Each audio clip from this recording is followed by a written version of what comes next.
जळगाव शहर सुंदर शहर असा नारा असलेल्या जळगाव मनपाच्या मुख्य चौक म्हणजेच टॉवर चौकातून उड्डाण पुलाजवळील आप्पासाहेब केळकर मार्केटच्या समोरील मुख्य रस्त्यावर मोठ्या प्रमाणात कचरा पडलेला असतो।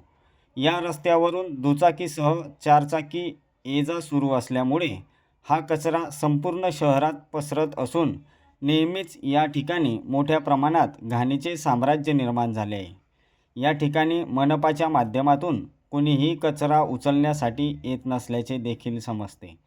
जर महानगरपालिकेने शहराची स्वच्छता करण्यासाठी एवढ्या मोठ्या कंपनीला कंत्राट दिला आहे तर मग ही कंपनी जळगाव शहरात करते काय असा सवाल या निमित्त उपस्थित होत आहे।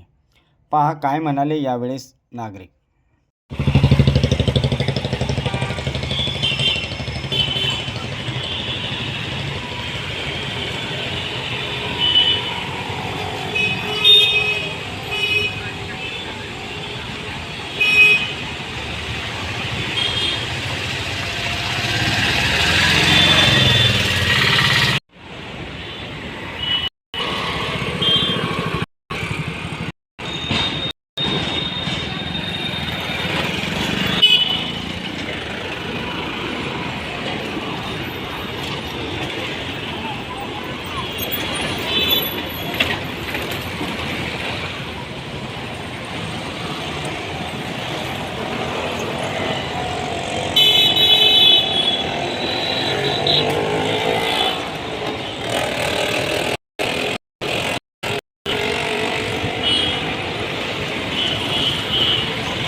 मनोज कुमार लक्ष्मणदास गेई कपडा व्यापारी। मी माझं दुकान श्री गणेश मार्केटमध्ये आहे आणि केलकर मार्केट सनकवरा मार्केट एकच तिघं मार्केट आहे व्यापार कपड्याची। आणि यांच्यासमोर आमचं देवचं मंदिर गणेश मंदिर आहे आणि बाबा अवधासरामचं मंदिर आहे। त्याच्यासमोर लोक कचरा फेकून जात आहे आणि ते सकाळपासून पडलेलं असतं, घाण होतं, एकदम आरोग्य होतं, तकलीफ। ते घाण पाहून सर्व घाण तिथेच फेकून जात आहे सर्व, त्याच्यानं जास्त घाण होतं आहे तिथे।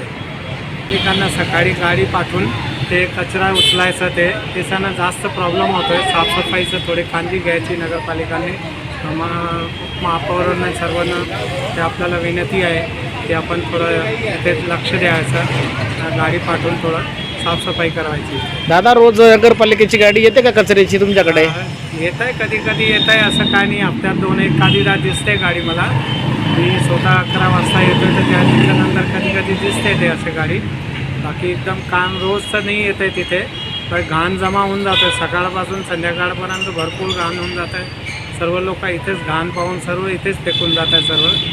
त्याच्यानं त्रास बी होतो आहे आणि थोडं गाड्यांचा बी जास्त त्रास होतो आहे इथे, पार्किंग वगैरेचं इथे पुलाचे मुळे तसं थोडं तकलीफ होतंच जास्त तिथे असं।